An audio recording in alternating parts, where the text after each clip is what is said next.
Hey everybody, this is TJR, And this is Robert Kinsler. and we're both here to talk about our experiences with the recent U2 tour. I saw it earlier this week at the Forum, and now Robert, you saw it in Las Vegas? The end of last week on May 12th, Uh-huh. hopefully I have the date there. It was their final show before they got to the two shows at the Forum in Los Angeles. Very good. So you were So, there the week prior, right? and so we thought we'd discuss our thoughts on the show Hmm. and what makes maybe this tour different.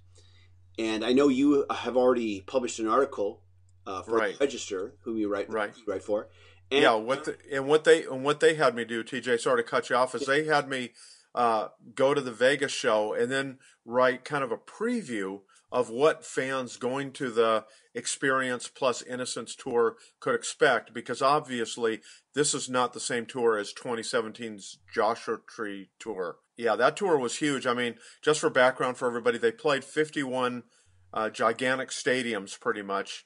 The tour made something like $316 million, and I think it's the exact figure I saw taking it from Wikipedia was 2.71 million tickets were sold. So that was a gigantic tour. This tour is decidedly a little different, and I think we can both share with everybody our thoughts on kind of how different this tour is since we both saw them last year in San Diego. okay. Now, real quick before we talk, I just want to say your article is at ocregister.com. Right, it is. Yeah, people can go to ocregister.com There, and if they just search for U2 and then I think either Las Vegas or my name Robert Kinsler, they should be able to find that one. okay. So let's start with just with kind of what you talked about in your article, just a little bit. Just let's start with that, with just the differences between the previous tour and this one. Okay, sounds good. Yeah, what my first point was, and this is we can talk about all these points. My first little subhead was the songs remain the same and not, Uh huh. and meaning on this particular tour, and from all the set lists I've seen, you can probably share, they have primarily focused on material from their last two albums, from Yeah. 2014's Songs of Innocence and then the more recent 2017 album, Songs of Experience. Hmm. And I think I did a count. It's basically right about half, maybe one song under was songs taken from their two most recent studio Hmm. albums. Yeah, and that seems appropriate because these two albums bookend each other. This was like the double concept album, It was, yeah. and so it makes sense that they would, of course, be highlighting this album. I think they still managed to get in a lot of familiar songs that people knew. Hmm. And if anybody was disappointed that they didn't play anything from the Joshua Tree, well, that's what the last tour was about. Exactly. Yeah. Yeah, that's yeah, and the only other album I don't think that was represented other than the Joshua Tree was No Line on the Horizon. I don't think at my show they covered anything from that album. I noticed that too. Yeah, I don't think I heard a single song. I mean, I could be wrong, but I don't think I heard a single song from that album. I did hear a good sampling from Octung Baby, though. Right, which was fantastic to Yeah, hear. Yeah. yeah, I remember Yeah. hearing Acrobat Oh yeah. And and there's a picture. Hopefully, we can pop up. yeah. I at the show and we'll talk about that in a little bit as far as the production and the visuals. Mhm. But there was a great shot I got during Acrobat, and it was just such a dynamic performance. I don't know, did that really connect at your show too, I'm TJ? trying to remember the visual that was going on at the time. Now, one thing But I I just mean even the sitting. performance of that song was so powerful. I Oh, the mean, you could performance was feel great. that. Yeah, it was great. Yeah, I don't remember any like visuals. One thing about the where we were sitting is we were actually behind the drum kit. Oh, you We were were very okay. close. We were behind the drum kit, and so that big giant screen, that Hmm. big giant block that all. It runs the length of a ramp that basically extends from the main stage to a secondary stage in the back of the arena. Yeah. So that was facing to where its side end was facing towards us. You could kind of Okay. make it out. Now we did have monitors that occasionally showed us what was there, but Okay. not Okay. always. Not Okay. So always. you had a different experience. I was wondering because in one of the points I made, and I'm jumping ahead here, one of my 5 points was that YouTube by the way the layout of this production was, and this in addition to that stage, the two stages and that projection screen, which also had that ramp, Mm-hmm. they were trying to bring the performance to every corner of the arena. And Mm-hmm. I noticed there was times where Bono and the Edge would turn around and perform for the people directly behind the drum kit. Mm-hmm. And I thought that was great that they were making that effort for everyone that was there. Yeah, they did. They did. And like I said, we were very close. We were behind the Mm-hmm. drum kit, but we were very close. And so when they turned around and performed us, it was just like they're just right there. You can actually look them in the eye. Wow. They could look Uh-huh. us in the eye if they Uh-huh. wanted to. They did.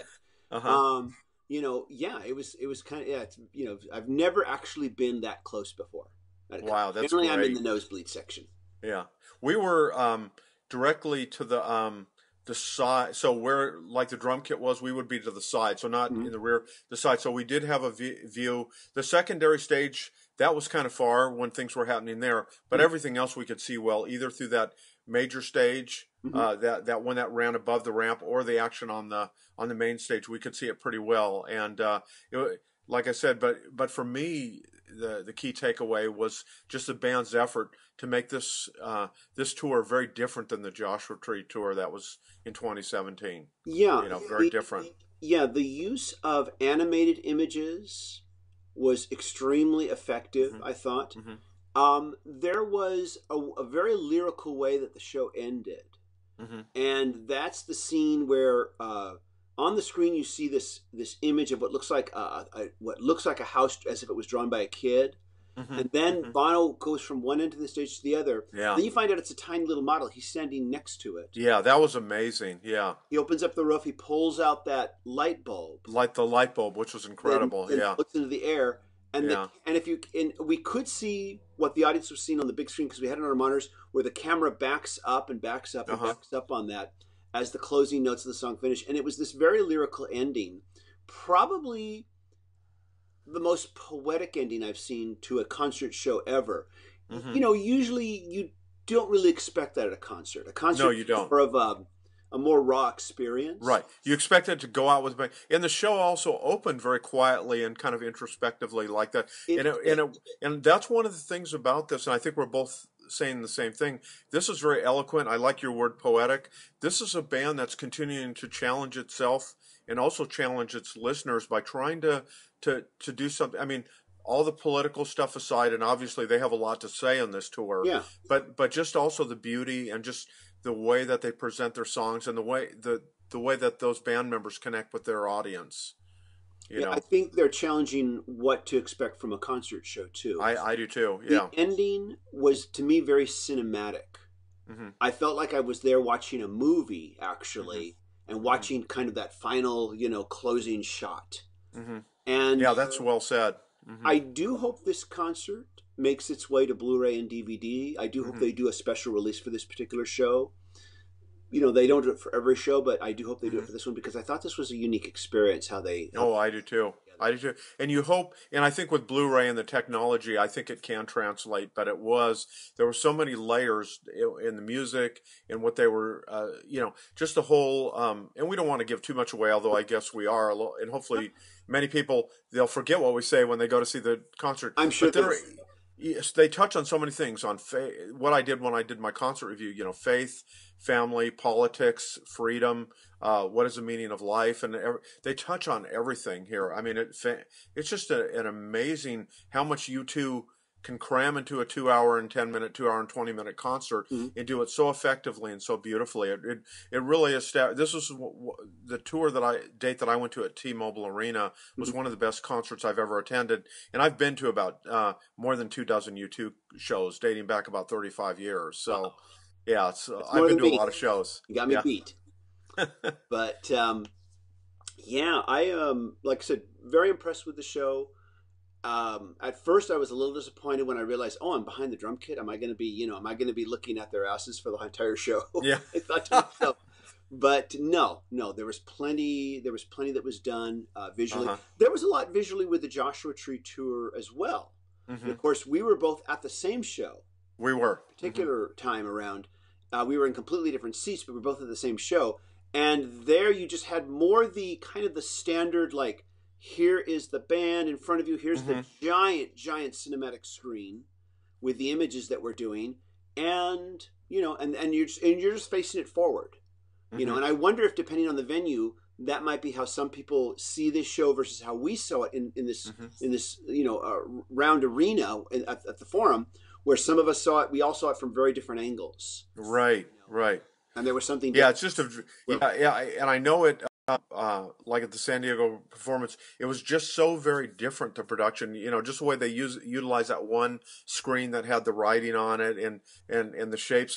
It was very beautiful, but it shows the length to which this band wants to make each tour and each experience different. yeah, They know that they have very much they have diehard fans who are going to probably go to as many tours as they can, if not multiple dates on the tour. yeah. And but yeah, it was really something to think that this was kind of a continuation of the tour they did before when Songs of Innocence came out. But I thought this was very much more comprehensive, and it worked really even much stronger than it did a couple tours ago. Yeah.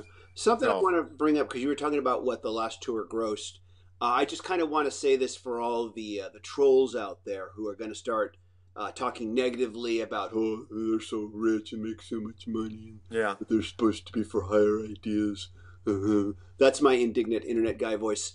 And you too. These tours cost millions Oh to yeah. launch before the first show even is performed. And It's think of already all the jobs. I mean, and TJ, agreeing with you, think of all the people that have full-time jobs because of these tours too. And I don't know all the detail, but exactly. you can. I mean, even Bono made a point of thanking all the people behind this. I mean, the people that do the lighting, the production, that do the design, Mm-hmm. that do security, electrical, all. I mean, the lighting. You can't. Oh yeah, I mean, there's so many facets, and the people that produce, like you're saying, the visuals and like the animation you see. I mean, there's so many creative folks that have to come together to make something like this work. lots of creative It's people, remarkable. and then just people just doing the grunt work, the Right. hauling, the tearing down, the setting up.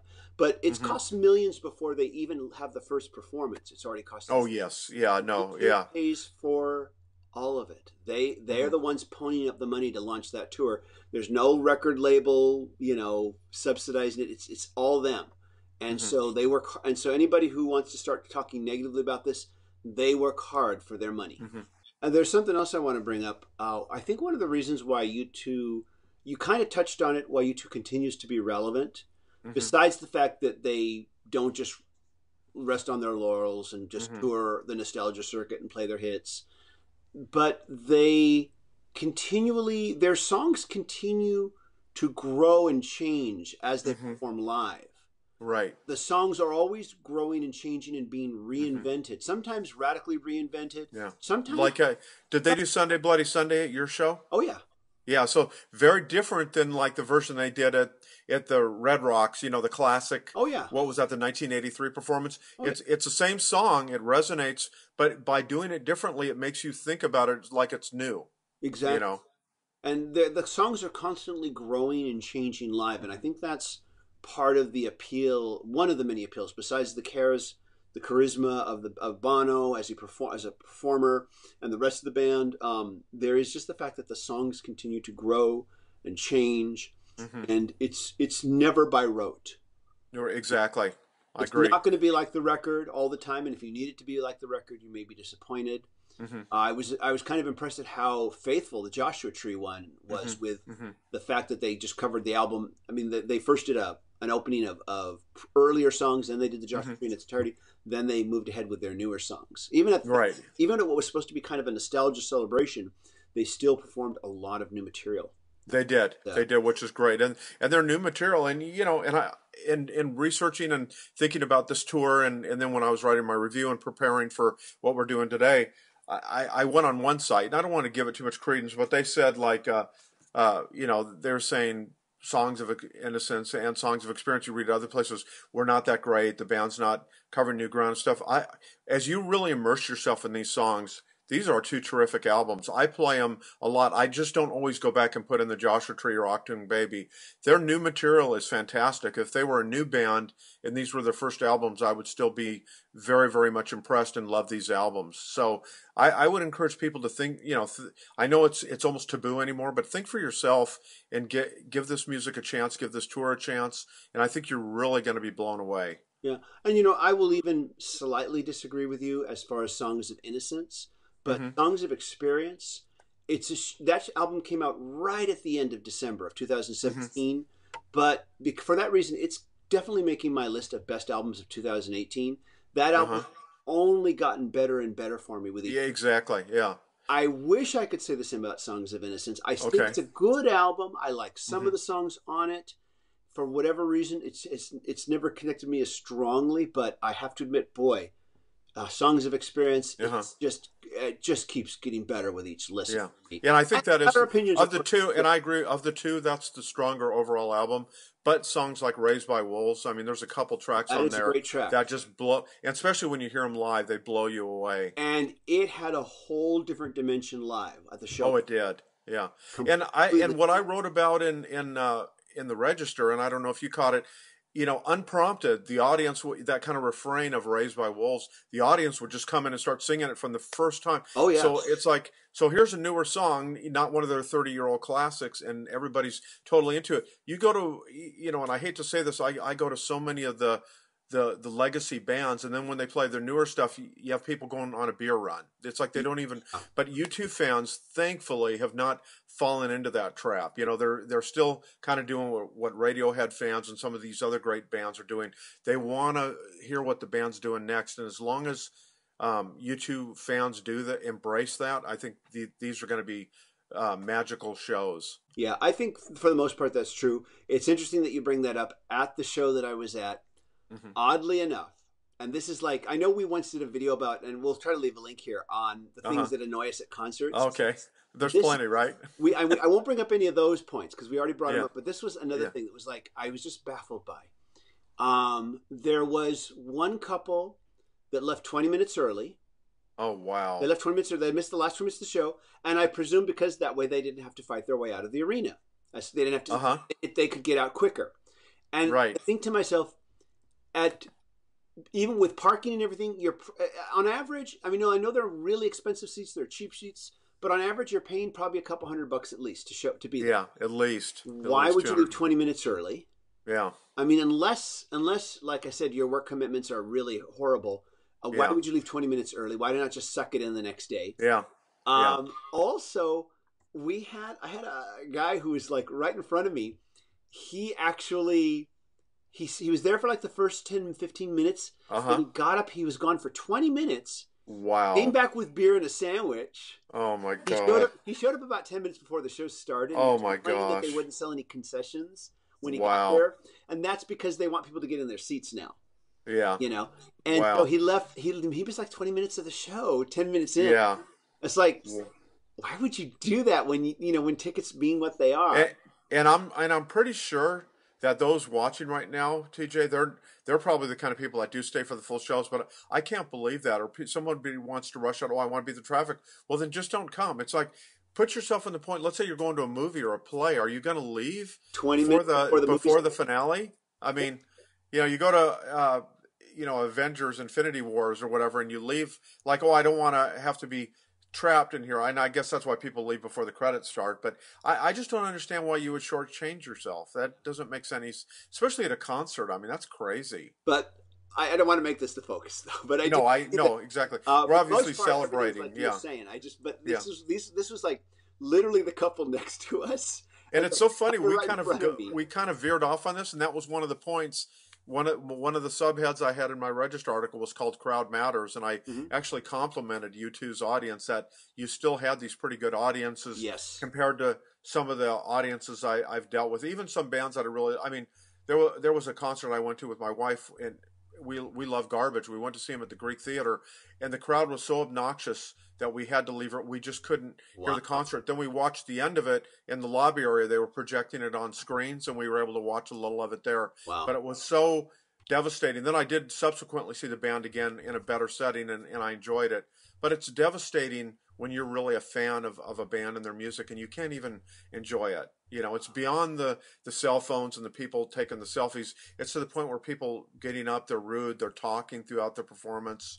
You know, Wow. it's just ridiculous now. But anyway, we Okay. probably ought to get off that. Yeah, let's Yeah. get off that topic. Something I wanted to bring up here. I don't know if you heard something like this at your show, but at near the end Hmm. of the concert, somewhere around the last song or so, roughly, Hmm. Bono was just talking up the audience, and he said, there was something he said about, and I wish I had it recorded. But he Uh-huh. said something to the effect of, "From our first show in Los Angeles to our last show in Los Angeles," Hmm. and just something about, we really appreciate you, and we've always tried to just give you the very best we can give. And Uh-huh. it really felt like he was saying, but not saying, "This is our last show in Los Angeles." Wow. Did you Wow. hear anything Yeah. like that in Las Vegas? Not that I can recall. I didn't hear anything like that. So yeah, and I actually hadn't read that yet. I guess because I've been so busy or whatever. But I haven't read a lot of coverage of the two. I did read some coverage of the opening Forum show, but I know you went to the second and the final show of their current tour that was in Los Angeles, and Yeah, I didn't catch that. yeah. So. That kind of really. I mean, it was just he wasn't like really blatant about it, Hmm. and at first it was like, did he say what I think he just said? Hmm. Anyways, though, who knows? Yeah. Yeah. Maybe someone from the press, if they caught that, will question me. Maybe I don't know. Maybe I heard it wrong. Yeah. There were times when it was maybe there was a lot of reverberation going on. There was. It's Yeah. hard to maybe make out what he's saying. But that was when it got really quiet, and everything was really low, and you could Hmm. hear him really spot on. And he did make that comment, "From our first show in LA to our last show." Hmm. And Well, maybe he meant to this one, the most recent one. Maybe it maybe was he kind of means a this tour, right, right, and he's just yeah, being dramatic. yeah, It wouldn't be the first time Bono's been melodramatic right, during a exactly, performance. That's part of what he's good at. right. But it Well, did make me let's wonder. hope that it's not their final show, or if they're going to do a final tour, let's hope they tell us about it. Yeah, So, but I yeah, mean, the thing is, I'll tell you, it wouldn't surprise me if you two decided this was the final show and didn't tell people, hmm, because they wouldn't want to turn it into like a frenzy, hmm, a crowd frenzy, and a media frenzy. hmm, Let people who come to the show enjoy it, as if, without feeling some sort of like it's going to be gone. yeah, It wouldn't yeah, surprise me. Wouldn't yeah. surprise me. Who knows? Interesting. Yeah, I had not.